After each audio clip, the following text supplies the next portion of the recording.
So it's nice to be here. Guys, our President Obama came from here. I love Obama. I don't care. He's at more than a 43% approval rating with me. I love Obama. The thing is, they never thought there would be a black president. Most people never thought that. The thing is, though, I have a feeling that in the next 20 years, there never will be a president.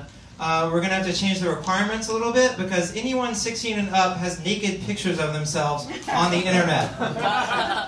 So they're going to have to change it to like, okay, you have to be 35, an American citizen, and no full penetration videos on X2. If it was just like a secret jack-off video of you on a cam, that's okay. We'll accept that. You can still be the president. But that's cool, but just no full penny videos.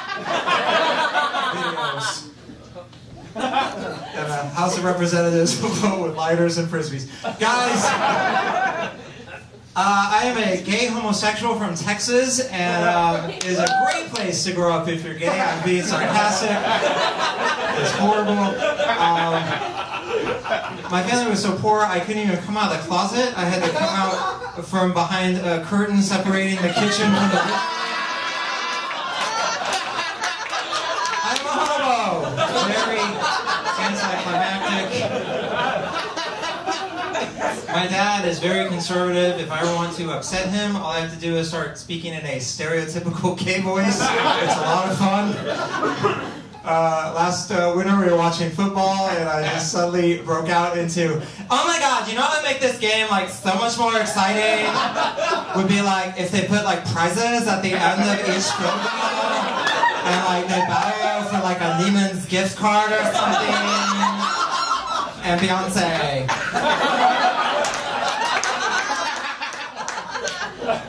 He just kind of shuddered and left the room.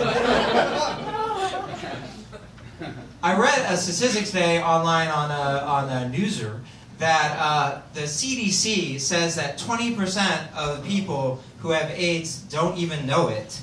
20% of people who have HIV, they don't even know it. And I thought, why doesn't the CDC just tell them? That's very cool.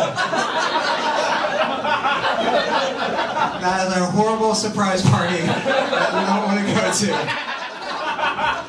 Last time I came here, I had Hep C. Thanks, CDC. What's going on out there on the street, guys? Oh, bunch of nothing. Nobody on the streets. Feel it in the air. The summer's outreach. Guys, what else can I tell you? We're now like in the midst of like the country has gone wild for the like I think it's like the 7th Twilight movie that we're all enjoying. I don't get it. I can't believe there's been 4 fucking movies where someone has to decide between a vampire and a werewolf, and that's it. And somehow that's lasted like 4 times. They haven't thrown in like a sexy Frankenstein monster. There isn't like a mummy that's a stripper on the side. Nothing has happened with that. And they go to like great pains to be like, it's not your daddy's vampire movie. Ooh, we're all new and edgy. You know? It's like, they just change up the rules, because like to kill a vampire, you know, you have to shove a wooden stake through its heart and, you know, shit like that. But in Twilight, I saw one of them on cable, and it's like, to kill a vampire in Twilight, you have to rip apart their body limb from limb and set it on fire. I'm sorry, that's the way you kill anything. That is not vampire specific. At all. I was in I don't want to tell that one.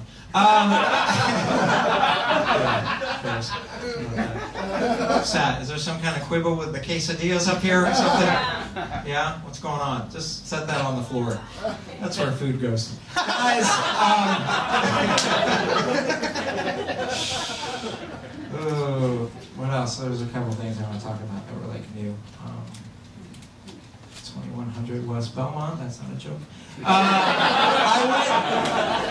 call it the Windy City here. It's the Windy City. And then like about like 3 weeks into living here, someone's like, you know, it's not the Windy City because of the wind.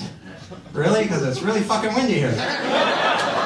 No, it's because them politicians are such blowhards. Oh, okay.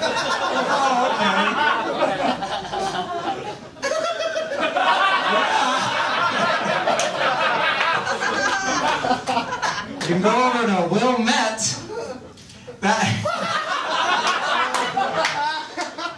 They call that the rainy city. Really? Why? Is it really rainy? Oh, no. It's just back in the 90s, that dude who played Major Dad, Gerald Rainey.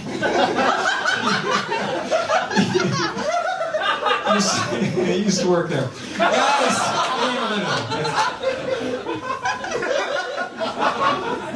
Guys, I spent Thanksgiving with my very, very quiet married friends in the Twin Cities. Not recommended. And I don't know if you've ever been to the Twin Cities. They aren't exactly identical twins. I think that St. Paul was born about 5 minutes after Minneapolis, and they tried to suffocate it because it's retarded.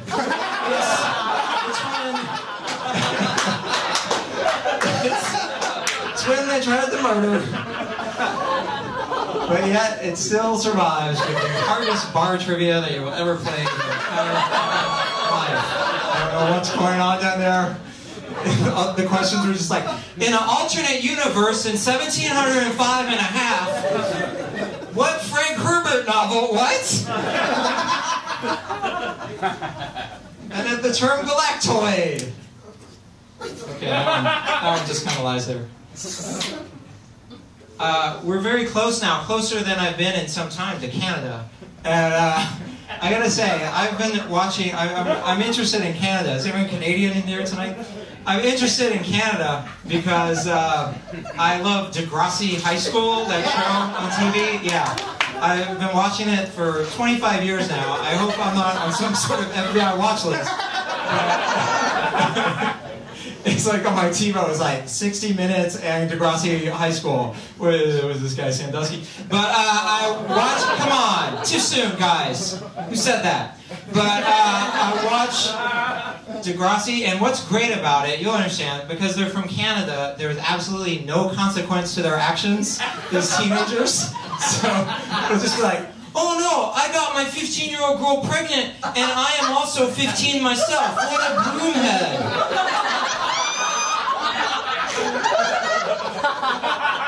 I guess if there are any complications with the baby, our free health system will take care of everything. Oh no, I'm also a broomhead who's been non-fatally shot in a very non-life-threatening place on my body.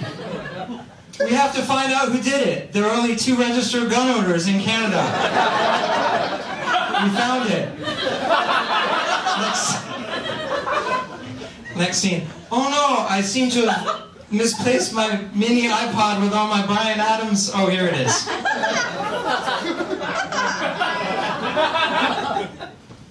I was a kid in the 80s. I was thinking about this the other day, and we always used to, breakdancing was like really big, and we never like saved a community center or anything, but the main thing I remember is that when I was like really good at waiting to breakdance. And so like when they go around in a circle, I'll just be like, Jim can do the worm.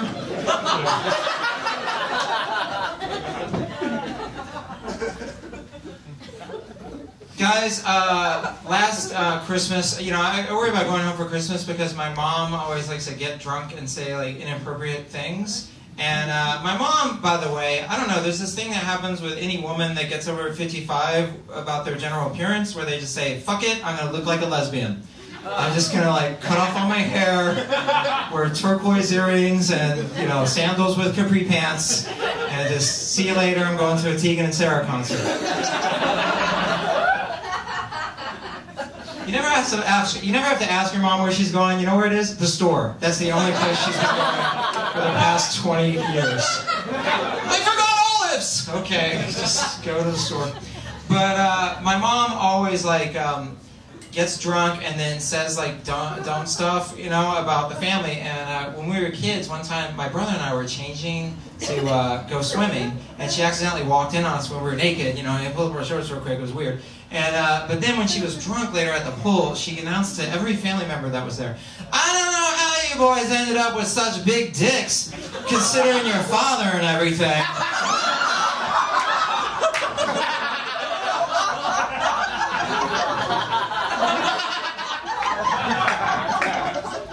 first of all, we were only 12. How small is Dad's dick? Wow. And then like no secondly. There's no reason to go into it. I don't even want to go into it anymore. I'll wind up here. Guys, they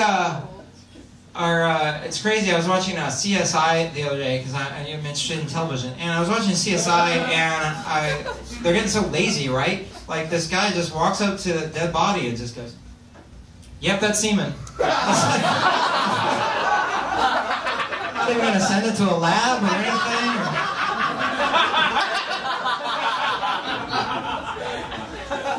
I'm opening up a gay bar next to Home Depot called Deep Homo. And we're going to keep that orange motif because that is fierce. But the other thing that we're doing is putting velvet ropes in front of the day laborers. So, you know, it looks like there's a buzz to get in the club. If you know about promoting, you got to create that need in people.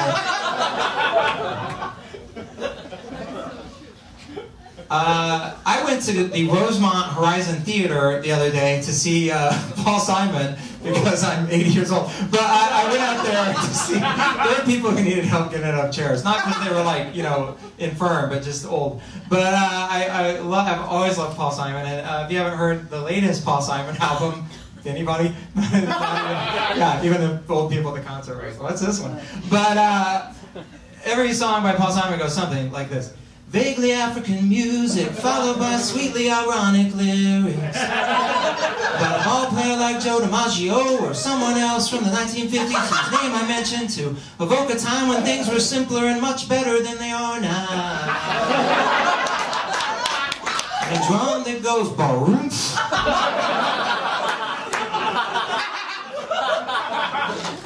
When you listen to Vampire Weekend, you're just listening to this music, which is your dad and your mom's and your grandma's music. So you're not as smart as you think you are, you stupid fucking hipster.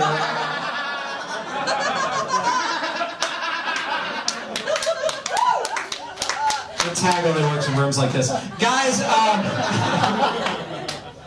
not the Rosemont Improv, right, buddy? You know what I'm talking about. Finally, somebody was talking about New York, and I think New York is all right. It's an okay city. It's lots of exciting sights and smells. But the thing about New York is, you know that song with Alicia Keys and Jay-Z? Where, by the way, I'm going to see Jay-Z tomorrow night. Oh my God, I can't wait. It's going to be awesome. Yes. I have a theory that Jay-Z is gay. Hear me out. If you're that into Beyonce. But anyway, neither here nor there.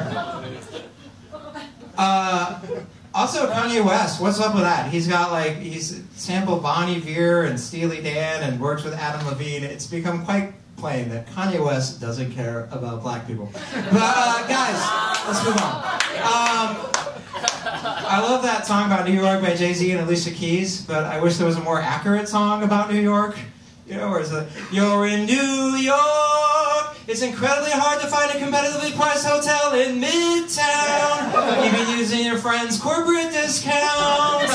Your father asks if you need him to pay for half of the room, and you're far too old to let your father pay for half of the room, but you go ahead and let him because you need your money for other things in New York.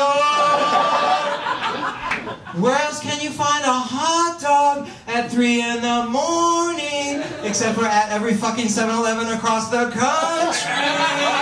Hot dogs aren't even that good to begin with. But here in New York, we're inordinately proud of something that really wasn't even that good to begin with. In New York, where every edgy artist that you ever worshipped your whole entire life came to make it in the big city. That's why we opened up a Red Lobster in Times Square. Enjoy the rest of the show. Thanks a lot, guys.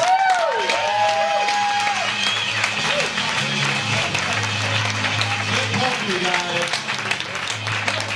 All right.